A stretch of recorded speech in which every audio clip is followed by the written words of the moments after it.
Alright, match 2.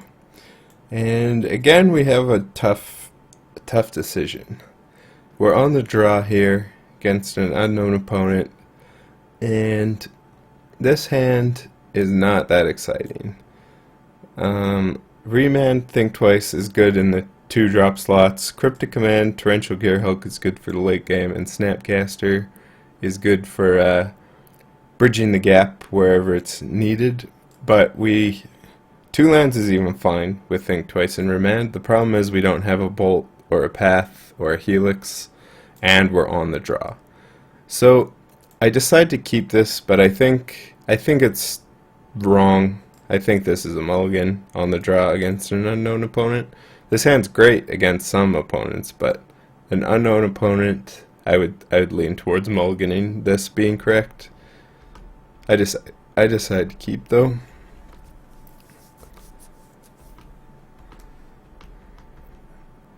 Alright, so Swift Spear punches us in the face, and we don't draw anything that relevant. And see, look at this. Now we're massively behind and have no answers. We drew a land, which is okay, and leave up Remand. And getting bolted, so Remand isn't going to really do anything. Think Twice, and Anger the Gods. So the Anger would be great here if we could cast it, but we can't. That was also a problem with this hand, is we wouldn't have double red for Anger unless we specifically went for it, and we're either willing to give up Cryptic Command blue mana or white mana, because we had 2 fetch lands. So seeing the Swift Spear, I probably should have went for the Anger of the Gods and given up a blue mana and got Sacred Foundry, and then we could have angered here and actually been in a potentially reasonable spot depending on what our opponent had. Instead, we are in a not so good spot. Not so good at all, because we're at 1 and have a fetch land that we need, and we're dead. So this is looks like Jim Davis's Jeskai list, Jeskai aggro list to us. So for sideboarding, we want early game interaction. So the Anger of the Gods are going to be good for buying us time. Negates are going to be good for the late game. Shadow of Doubt could be okay on the play. Engineered Explosives should be okay for clearing the board early. We don't want to overload too much on removal though, I think. I made that mistake playing during the match, was overloading on removal. So Commandeer, unfortunately, likely to get the chop again, and probably Torrential Gearhulk as well, and some amount of counters. Path is actually going to be less good than the bolts and helixes, because we don't want to give mana, and these should do well anyways, but we might not want to go too low on removal. So Remand is more enticing than Mana Leak, because it's good in the late game and the early game when we're on the play. So this is sort of the core of what I'd be looking to get rid of from the deck.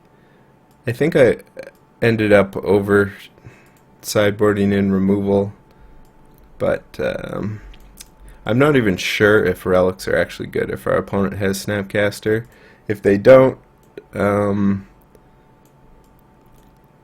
Bedlam Reveler, it's good against. So I would probably do this. Keep the Shadow of Doubt on the play and get rid of it on the draw, and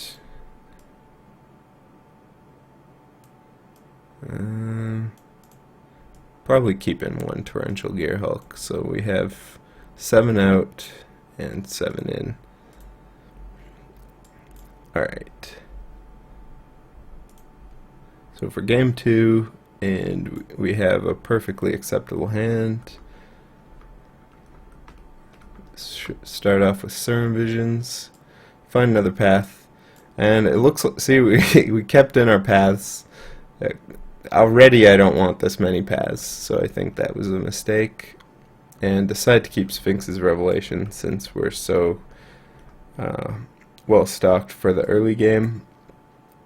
And Goblin Guide reveals our Sphinx's Revelation.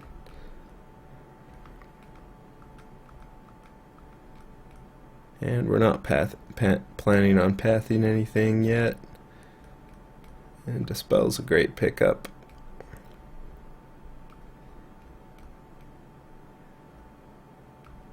Again, we're just willing to wait. This really isn't all that much pressure. So Helix means we want to act. So I decide to path the Swift Spear since I like drawing cards for free off of Goblin Guide, and they do about the same amount of damage.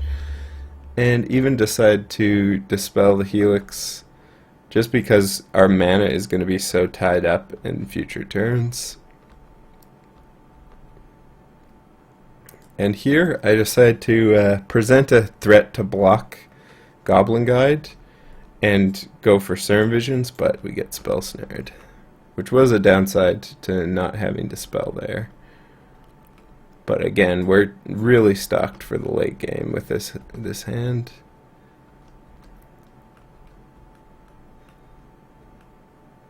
And bolted 3 cards for our opponent. Right now I'm a little worried about something like Bedlam Reveler.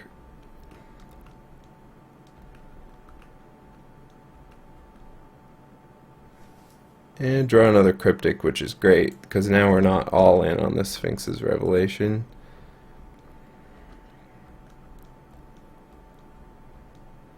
And just keeping up Cryptic Command. I'm not too worried about counters from our opponent, because they shouldn't be able to overload on them that much. And even that is completely fine when we're casting Sphinx's Revelation.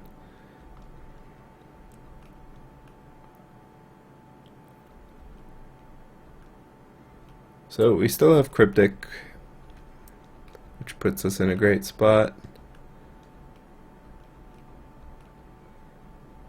And opponent just decides to pack it in,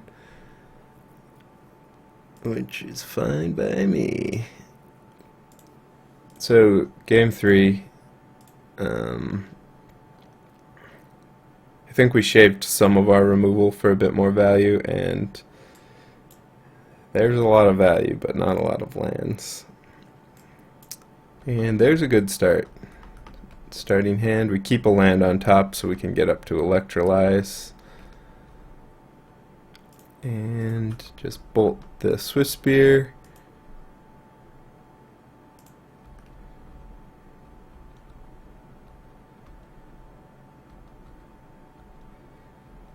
And our opponent is actually missing land drops. Unfortunately, we don't really have a way to capitalize. Now generally 1 land is fine for a mono-red burn deck to be on, at least for a little while in the opening parts of the game, but I don't think the Jeskai list can survive for long on 1 land, since they have way too many higher cast cards. Unfortunately, again, we can't really capitalize. Like I say, we've drawn a lot of removal and not any of the gas that we so desperately desire. And here I don't want to get mutagenic growth out of 2 points of life or 3 points of life, and turns out our opponent does have it. So happy I did that end of turn.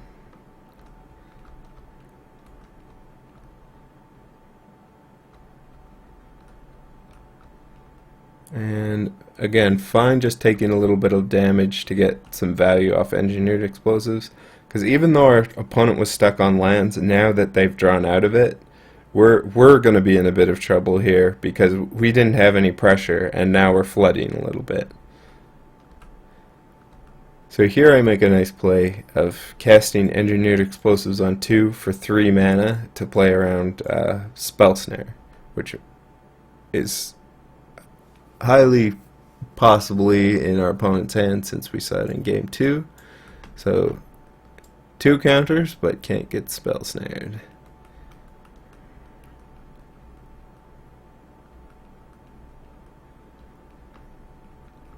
And just pop the explosives to prevent a bit of damage.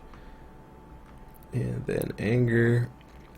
And now things are looking medium, I would say, since we've got a bunch of lands, but our opponent has enough lands and about as much gas as we do left in the tank.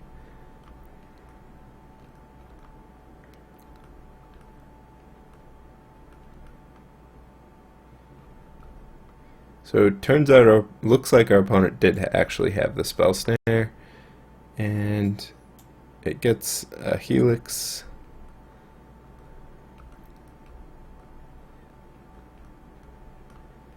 And we take out Storm Chaser Mage, and we draw Relic, which appears to be a mistake.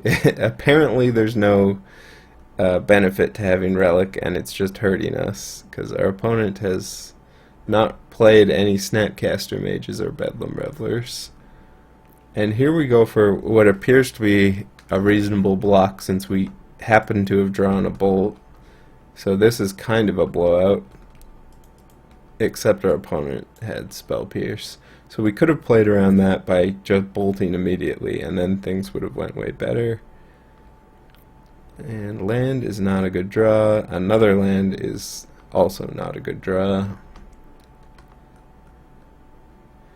And unfortunately, we just flood out, not seeing any cryptic commands or torrential gear hulks or Sphinx's Revelations or Ajani's. And see the Savior anger the gods on top of our deck, but instead we just draw another land and end up losing. Ah, well.